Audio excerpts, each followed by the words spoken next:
안녕하세요. 후유장애보험금을 전문으로 다루는 독립손해사정사 이재신입니다. 십자인대 파열로 수술을 받고 지금 힘든 재활을 견디고 계신 여러분, 보통 주치의 선생님들은 수술이 끝나면 이렇게 말씀하십니다. 수술 아주 잘 됐습니다. 인대가 짱짱하게 잘 연결됐어요. 환자 입장에선 정말 안심되는 말이죠. 하지만 보험금을 받아야 하는 우리 입장에서는 가장 위험한 말일 수 있습니다. 왜냐? 수술이 너무 잘 돼서 무릎이 전혀 흔들리지 않는다면 보험회사는 후유장애가 없다고 판단해 고액의 장애보험금을 빵원 한 푼도 지급하지 않기 때문입니다. 오늘 영상에서는 딱 세 가지만 기억하시면 됩니다. 첫째, 돈이 되는 기준인 5mm와 10mm의 차이, 그리고 둘째, 보험사가 주장하는 지급 거절 통보를 대비하는 방법, 마지막으로 세 번째, 제대로 된 검사를 받는 방법입니다. 십자인대 다치신 분들 이 영상 끝까지 보시면 적어도 억울하게 못 받는 일은 없으실 겁니다. 핵심 기준 5mm가 왜 중요한가? 먼저 동요라는 말이 생소하실 건데요. 쉽게 말해 무릎의 흔들림입니다. 십자인대는 허벅지뼈와 이 종아리뼈를 잡아주는 고무줄 같은 역할을 하는데 이게 끊어지면 수술을 해도 예전처럼 100% 꽉 잡아주진 못합니다. 그래서 무릎이 덜그덕거리는 현상이 생기는 것이죠. 우리가 가입한 개인보험 약관을 보면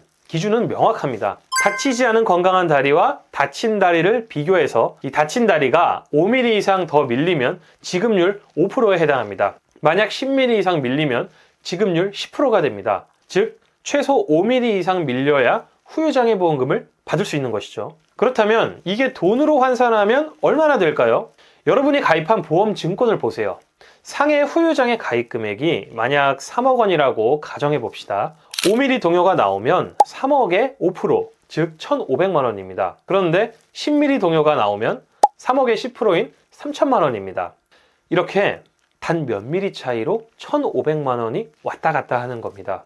그럼에도 불구하고 수술한 병원에서 그냥 괜찮네요, 수술 잘 됐어요 라고 한다고 그냥 포기하시겠습니까? 아니면 정확하게 재보고 내 권리를 찾으시겠습니까? 물론 5mm 넘게 흔들린다고 해서 보험사가 바로 돈을 주진 않습니다. 대표적으로 두 가지 딴지를 겁니다. 첫 번째, 한시장의 주장. 이 흔들림은 일시적입니다 라고 합니다. 수술 직후라 근육이 약해서 흔들리는 거지 재활하면 좋아지니까 영구장애가 아니라고 주장하죠. 이때는 이 동요 증상이 인대 파열이라는 구조적 문제로 발생했다는 의학적 소견을 입증해서 영구장애임을 인정받아야 됩니다. 두 번째, 이게 가장 많이 싸우는 부분인데요. 십자인대 동요 측정의 경우 이 측정하는 사람마다 오차가 있기 때문에 동요가 5mm에 근접하거나 또 심하지 않은 경우에는 보험사 측 자문의사가 자체적으로 측정한 이후 5mm 기준에 미치지 않는다고 지급 거절하는 경우가 많습니다. 이럴 땐 보험금을 청구하기 전 전문가의 검토를 통해 서류를 완벽하게 준비한 후 청구해야 보험금 삭감 없이 전액 받을 수 있습니다. 자, 그럼 어떻게 해야 제대로 평가받을 수 있을까요? 가장 중요한 팁 하나 드립니다. 수술을 집도한 주치의에게 장애진단서를 달라고 하지 마세요. 주치의 선생님이 나빠서가 아닙니다. 의사로서 본인이 수술한 환자에게 당신은 평생 무릎이 흔들리는 장애를 갖게 됐습니다 라고 인정하는 건 본인의 수술 결과가 완벽하지 않았음을 인정하는 것과 같기 때문에 심리적으로 꺼릴 수밖에 없습니다. 따라서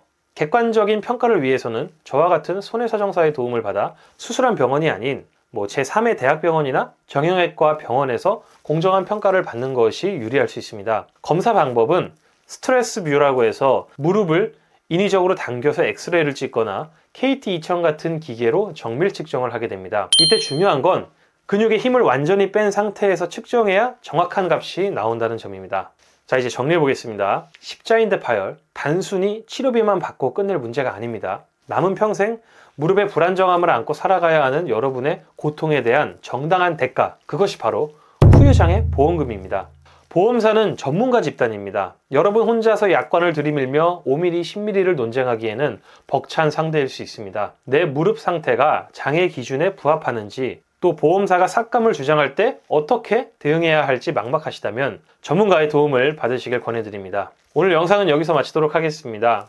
십자인대 파열 동요 후유장애 검사 문의 및 보험금 상담이 필요하신 경우 고정 댓글에 무료 상담 신청 링크를 남겨드릴 테니 편하게 문의하시면 되고요. 저는 다음번에 더욱 유익한 영상으로 찾아뵙겠습니다. 감사합니다.